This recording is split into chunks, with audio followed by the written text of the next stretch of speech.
कब आजाद हुआ? 15 अगस्त 1947 को। आजादी के बाद पहली बार तिरंगा कहां फहराया गया?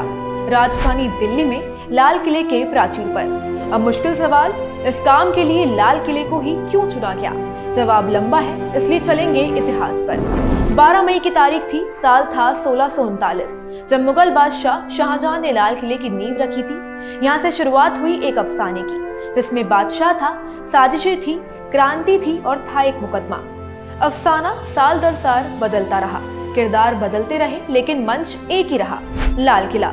क्या है लाल किले का इतिहास? जानेंगे जश्न आजादी के आज के पहले एपिसोड में। नमस्कार, मेरा नाम है वंशिका और आप देख रहे हैं जागरण.com।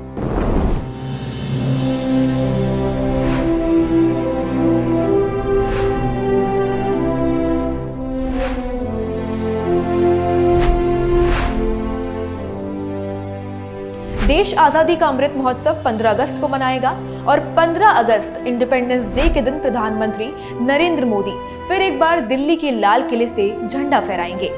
स्वतंत्रता दिवस के मौके पर आजादी के बाद से ही लाल किले पर झंडा फहराने की परंपरा रही है और इसी किले की प्राचीर से प्रधानमंत्री हमेशा से संबोधन देते हुए आए हैं। इस परंपरा के साथ ही सभी के मन में एक सवाल जरूर आता है, आखिर लाल किले पर ही तिरंगा क्यों फहराया जाता है और आजादी के जश्न के लिए आखिर लाल किले को ही क्यों चुना गया? आइए आज इसी पर चर्चा करते हैं।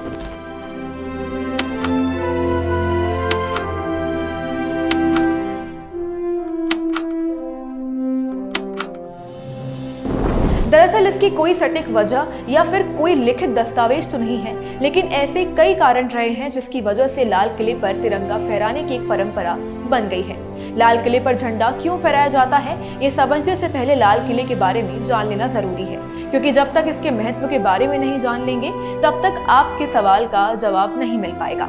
लाल किले का निर्माण किसने करवाया, ये तो हमने बचपन में ही पढ़ा था कि शाहजहां ने कराया था।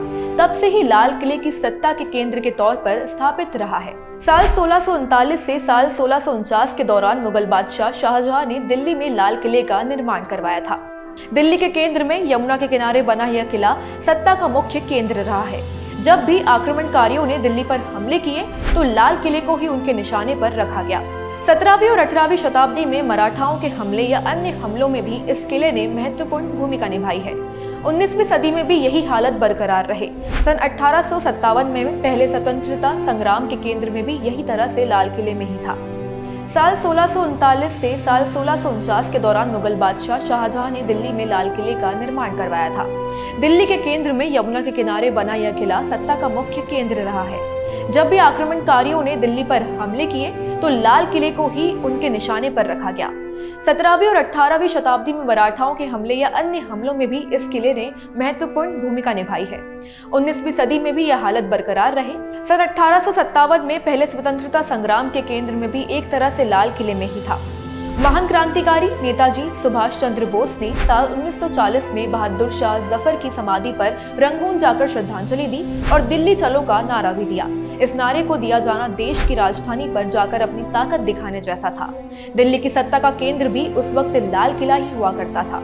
और आपको बता दें, आखिर में जब साल 1947 में देश आजाद हुआ तो प्रधानमंत्री जवाहरलाल नेहरू ने लाल किले पर तिरंगा फहराया और इसी की प्राचीर से देश को संबोधित किया।